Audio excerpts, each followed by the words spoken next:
Good morning student, science class 7 chapter 6 session first. 6 chapter हमारा है भौतिक और रासायनिक परिवर्तन।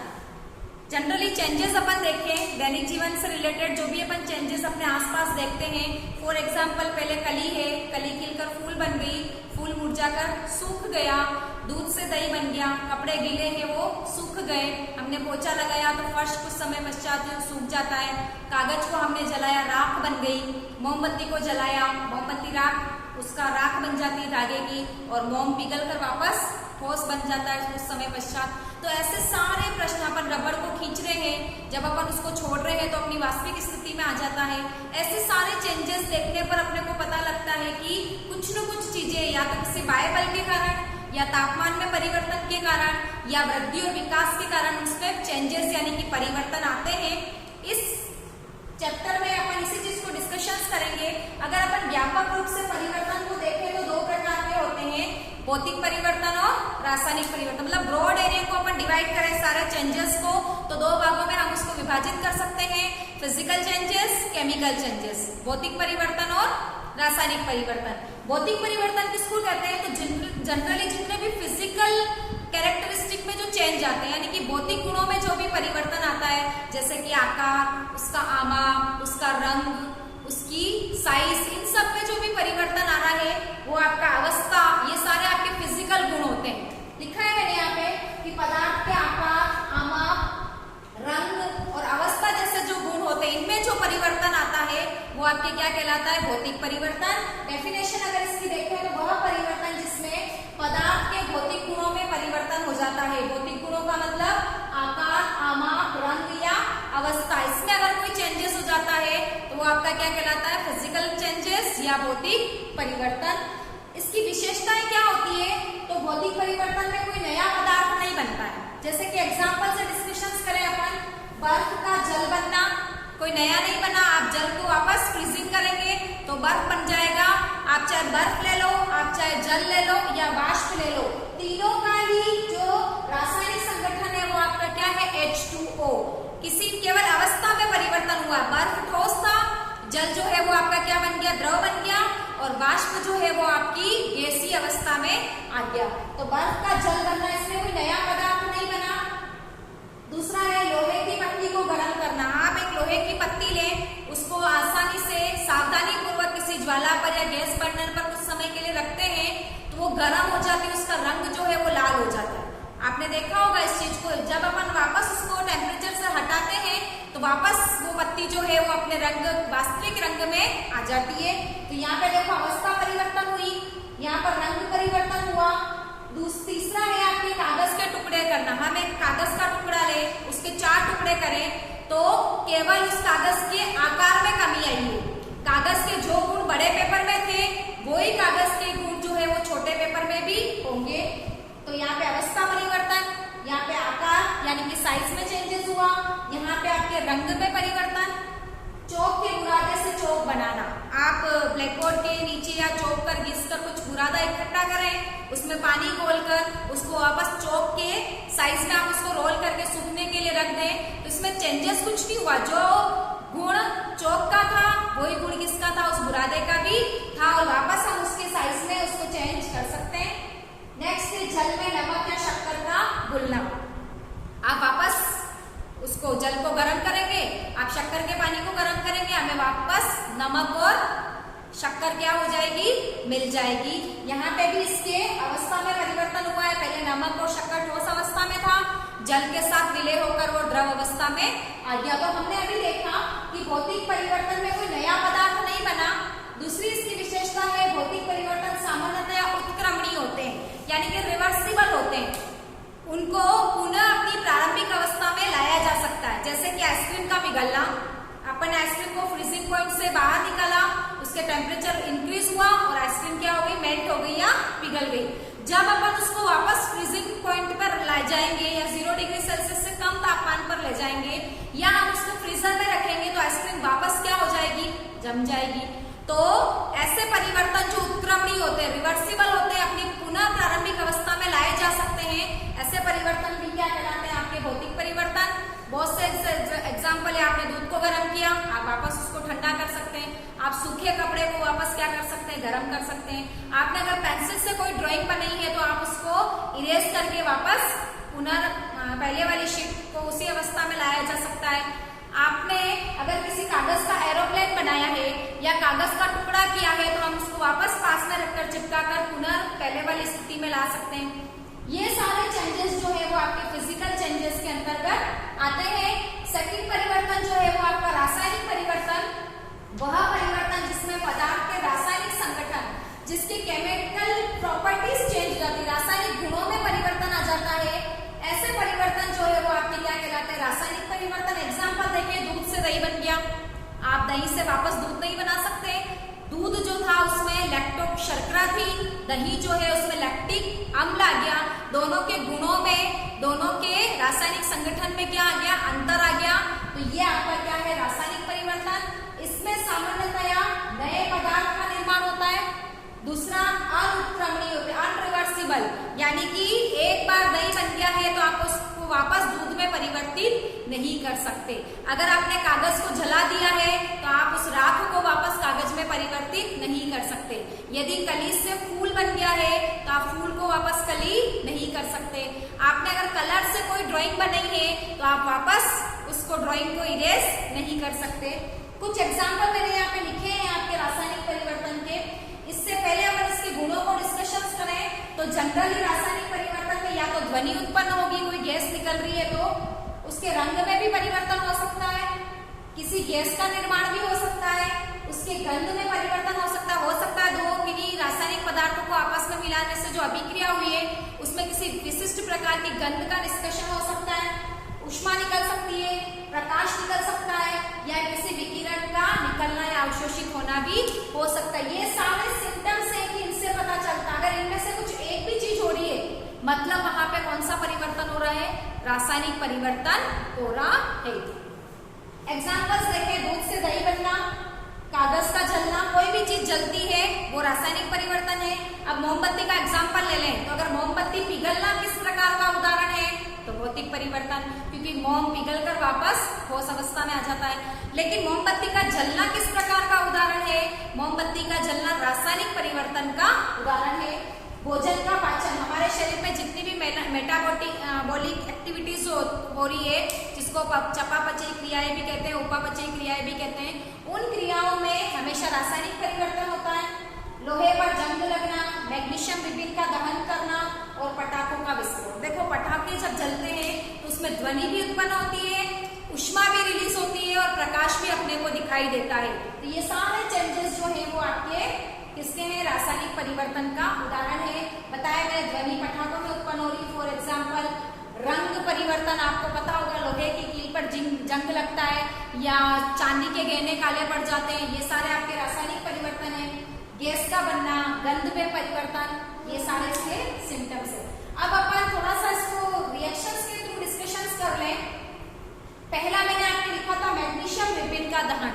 मैग्नीशियम धातु है, उसका पतला एक रिबिन बना होता है, उसको अगर अपन किसी ज्वाला के साथ में जलाते हैं, बहुत सावधानी पूर्वक इस क्रिया को किया जाता है, और जब वो मैग्नीशियम रिबिन जलता है तो हमको उसको एकटक देखना नहीं चाहिए, नहीं तो हमारी आंखों पर उसका दुष्परिणाम होता है।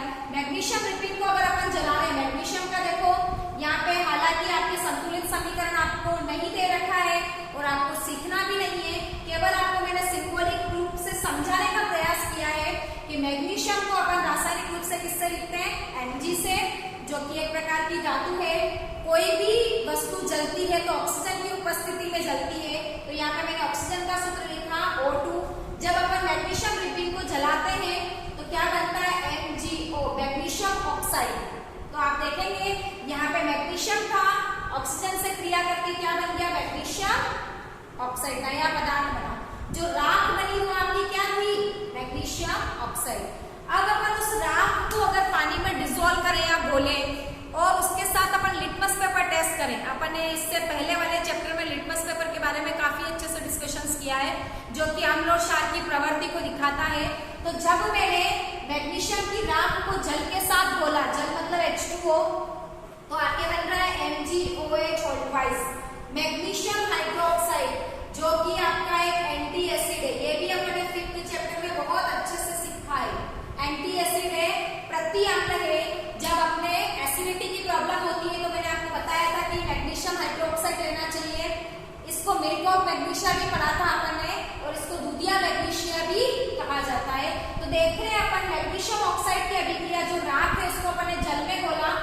कौन सा पदार्थ बन रहा है? मैग्नीशियम हाइड्रोक्साइड, जो कि नया पदार्थ है। और ये लिटमस पेपर टेस्ट कौन सा देता है? आपके लाल लिटमस को क्या करता है? नीला करता है। यानी कि ये किस प्रकृति का होता है? क्षारीय प्रकृति का होता है। नेक्स्ट अपन पढ़ रहे हैं कॉपर सल्फेट की अभिक्रिया लोहे से करवाने पर। इसमें आपको एक एक्सपेरिमेंट के थ्रू जनरली देखें तो एक बीकर में मैं पानी लेती हूँ, उसके अंदर कॉपर सल्फेट मिलाती हूँ, जिसको अपन नीला तोता कहते हैं। सामान्य नाम इसका क्या है? नीला तोता। उसमें H2SO4 की 1-2 बूंद मिलाते हैं तो अपने को नीले कलर का विलयन मिलेगा। कौन सा कलर का? नीले कलर का, इसीलिए इसको नीला तोता कहा जाता है। कॉपर सल्फेट का सूत्र होता है CuSO4। आपको पता होना चाहिए कि नीले तोते को अपन कॉपर सल्फेट कहते हैं। उस विलयन में मैं बिना जंग लगी फ्रेश लोहे की कील डालूं और अगर आधे 1 घंटे बाद या 2 घंटे बाद उसको रखूं और उसको कुछ समय पश्चात उस विलयन का मैं ऑब्जर्वेशंस करती हूँ या अवलोकन करती हूँ, तो मुझे दिखेगा कि जो नीला रंग है वो गायब हो गया और उस विलयन का रंग कैसा हो गया? भूरा। और जो लोहे की कील थी उसके ऊपर नीले रंग के कुछ कण जाकर जम गए, ऐसा आपको दिखेगा। इसके रिएक्शंस मैंने यहाँ लिखी है। क्या होता है उसमें? जब अपन कॉपर सल्फेट के विलयन में लोहे की कील डालते हैं तो लोहा यहाँ जाएगा और कॉपर को यहाँ से धक्का देके बाहर कर देगा। ये आपकी विस्थापन अभिक्रिया है जो अपन हायर क्लासेस में पढ़ेंगे। ऐसा क्यों होता है? केवल आपको इतना ध्यान है। तो क्या बन जाएगा? कॉपर यहाँ से निकल गया, फेरस यहाँ जुड़ गया तो FeSO4, आयरन सल्फेट कहते हैं इसको, जिसका रंग कैसा होता है? हरा। और आपके कॉपर का रंग कैसा हो गया? भूरा। तो मैंने आपको बताया जो विलयन है उसका रंग नीले से कौन सा हो गया? भूरा। और जो कील के ऊपर जो जमा वो कैसा हो गया? नीला हरा। तो ये भी आपका एक रासायनिक परिवर्तन का उदाहरण है। तीसरा है, ये अपन एक्सपेरिमेंट घर पे भी कर सकते हैं। आप सिरका लें, सिरका मतलब एसिटिक एसिड। अगर आपके घर पे सिरका नहीं है तो आप नींबू का रस लें, उसमें खाने का सोडा डालें, तो आपको दिखेगा कि बबल्स बन रहे हैं और एक गैस बाहर निकल रही है। आप ये करके देख सकते हैं, काफी छोटा सा एक्सपेरिमेंट है। मैं सिरके की अभिक्रिया, सिरका यानी एसिटिक अम्ल जिसका सूत्र होता है CH3COOH, इसके ऊपर मैं खाने का सोडा डालती हूँ, जिसको अपन ने बेकिंग पाउडर कहा था, NaHCO3। ये भी अपन ने इससे पहले वाले चैप्टर में पढ़ा है। ये भी एक एंटी एसिड है, खाने का सोडा। इन दोनों की आपस में क्रिया करवाने पर मैंने आपको बोला ना बबल्स बन रहे, बुलबुले बन रहे। वो किसके बन रहे? कौन सी गैस है वो? Carbon dioxide gas. साथ में अन्य पदार्थ बनता है सोडियम एसीटेट, उसको आपको यह समझने की आवश्यकता नहीं है। जब इस कार्बन डाइऑक्साइड गैस को मैं चूने के पानी में प्रवाहित करती हूँ, चूने का पानी क्या होता है? ये भी अपन ने पहले पढ़ा है। चूना लेना है, पानी में उसको अच्छे से डिसोल्व करना है, कुछ समय के लिए उसको छोड़ देना है। जो ट्रांसपेरेंट सा विलयन ऊपर आता है वो आपका क्या है? चूने का पानी। तो इस गैस को मैं नलिका के द्वारा, देखिए आप दो टेस्ट ट्यूब लिए, इस पर कोर्क लगाए ताकि गैस बाहर नहीं निकले। यहाँ पे मैंने सिरका और खाने का सोडा लिया। कार्बन डाइऑक्साइड गैस यहाँ से होती होती किसमें जा रही है? आपके चूने के पानी में। चूने का पानी मतलब आपके होता है कैल्शियम हाइड्रोक्साइड। ये भी अपन ने पढ़ा है चैप्टर में जब अपन ने क्षार पढ़ा था। इसमें प्रवाहित करने पर क्या प्रवाहित कर रहे हैं? Carbon dioxide gas. तो आपके बनता है CaOCO3, जिसको अपन क्या कहते हैं? संगमरमर, कैल्शियम कार्बोनेट। देखेंगे यहाँ पर कैल्शियम कार्बोनेट बना और साथ में जल बना। तो चूने का पानी ट्रांसपेरेंट होता है और उसका रंग CO2 उसमें प्रवाहित करने पर वो दूधिया हो जाता है। वो दूधिया किस कारण से होता है? कैल्शियम कार्बोनेट के कारण से। आपने देखा है संगमरमर का रंग कैसा होता है? सफेद होता है। नेक्स्ट अपन देखें जंग कैसे लगता है ना? लोहे की वस्तु आप देखो, आपके घर पे दरवाजे, खिड़कियां या खुले पार्क में कोई लोहे का पाइप लगा हुआ है या टेबल, कुर्सी, कोटी, लोहे की कोई भी वस्तु अगर वायु के कांटेक्ट में है, उसके ऊपर बारिश का पानी गिर रहा है या वायुमंडल में उपस्थित जलवाष्प की मात्रा, हमको पता है कि वायुमंडल में जलवाष्प की मात्रा होती है। तो जब लोहा जो है, सामान्यतः सभी धातुएं संक्षारित होती है, लेकिन लोहे के ऊपर अपन जनरली सामान्यतः उसको देखते हैं, इसलिए पता है लोहे के बर्तनों पर, लोहे के दरवाजे, खिड़की, टेबल, कुर्सी पर जब वो लोहा, देखो जंग लगने के लिए क्या क्या चीज आवश्यक होती है? सबसे पहले तो धातु यानी कि लोहा, वायुमंडल की ऑक्सीजन और वायुमंडल में उपस्थित जलवाष्प, ये तीनों चीजें अगर मिल रही है तो आपके क्या बनता है? आयरन ऑक्साइड, जिसको अपन क्या कहते हैं? जंग। ये जंग का सूत्र है Fe2O3। दिस वन इज जंग। लोहा जंग से हमेशा अलग होता है।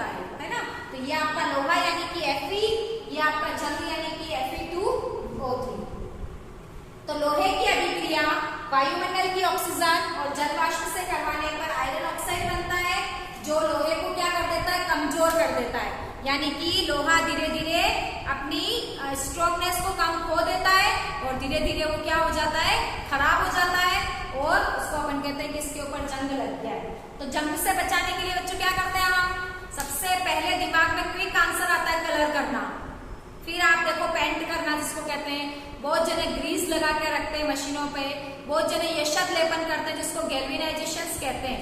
देखो तो पेंट करना, ग्रीस की परत चढ़ाना या यशत लेपन। यशत लेपन क्या होता है, लोहे पर क्रोमियम या जिंक की परत चढ़ाना, वो आपका क्या कहलाता है, यशत लेपन, जिससे लोहा, देखो कलर, ग्रीस, ये सब क्या कर रहा है, लोहे का वायुमंडल की ऑक्सीजन के साथ में और जल वाष्प के साथ में कांटेक्ट को तोड़ रहा है, जिससे लोहा उसके संपर्क में नहीं आए और जंग नहीं लगे। तो ये सारी परतें, सारी क्रियाएं जो है वो आपकी जंग से सुरक्षा के लिए होती है।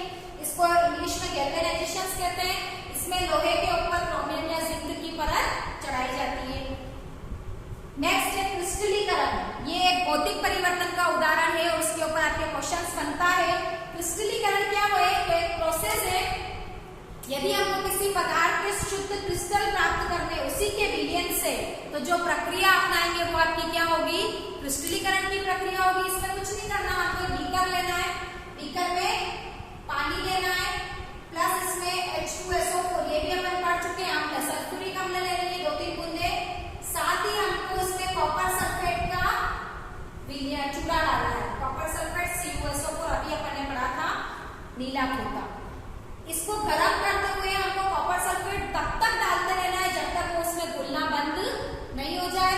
जब वो घुलना बंद हो जाए उसके बाद बीकर को गैस से नीचे उतारकर उसको हम फिल्टर पेपर से छानकर उस विलयन को बिना हिलाए रखेंगे, तो इस विलयन में हमको सुई के आकार के नीचे की ओर कॉपर सल्फेट के क्रिस्टल दिखाई देंगे। क्रिस्टल का मतलब होता है जिसका निश्चित आकार हो, जिसकी निश्चित सिमेट्री हो, या उसमें पाए जाने वाले सारे तत्वों के बीच में निश्चित कुछ बॉन्ड हो, उसको अपन क्रिस्टल्स कहते हैं।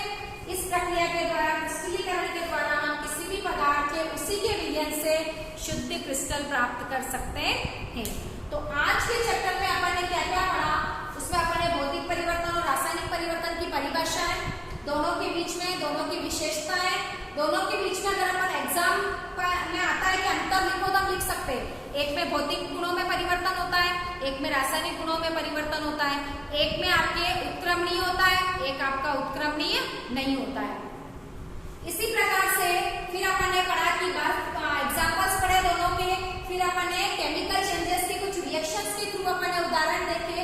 एक मैंने यहाँ पे आपने लिखा है स्टेनलेस स्टील, आपके घर के रसोई में जो बर्तन है स्टील के, उसके ऊपर जंग नहीं लगता है क्योंकि वो जंग रोधी होता है ना। ऐसा क्यों होता है, तो जो स्टील का निर्माण है वो मिश्र धातुओं से होता है। मिश्र धातु का मतलब ऐसा पदार्थ जिसमें 2 या 2 से अधिक धातुओं का समान मिश्रण बनता है, मिश्र धातु कहलाती है। तो स्टेनलेस स्टील में क्या क्या होता है, लोहा, क्रोमियम, निकल या मैग्नीज, इन चारों धातुओं को निश्चित अनुपात में मिलाकर आपके स्टील बनाया जाता है, जिससे ये क्या हो जाता है, जंगरोधी हो जाता है। इसी का एक एग्जाम्पल ऐतिहासिक तौर पर अगर अपन देखना चाहे तो कुतुब मीनार के जस्ट सामने एक लोहे का बड़ा सा खंबा लगा हुआ है, लगभग 6000 टन का खंबा है, और ऐसा मानते हैं कि 1600 वर्ष पूर्व वो खंबा वहां लगाया गया था। उसके ऊपर धूप, बारिश, सर्दी, सभी मौसम अपना प्रभाव दिखाते हैं, लेकिन उस खंबे के ऊपर अभी तक जंग नहीं लगा। बहुत सारे वैज्ञानिकों ने इसके ऊपर रिसर्च की और पता लगाया कि भारत में लगभग 2000 वर्ष पूर्व भी ऐसी सभ्यता विकसित थी जिसमें उनको जंगरोधी धातुएं बनाने का ज्ञान था। तो हमको पता है कि भारत धातुओं के निर्माण में भी किस प्रकार से उन्नत व्यवस्थाएं रखता था, और हमारे पुराने जो ऋषि मुनि थे, जो वैज्ञानिक थे, वो भी बहुत सारा ज्ञान अपने साथ में रखते थे, जिसका उदाहरण मैंने आपको अभी दिया। तो आज के सेशंस में हमने ये सारा कुछ पढ़ा है। नेक्स्ट सेशन में अपन नए चैप्टर के साथ, नई जानकारियों के साथ फिर से मिलेंगे। Thank you.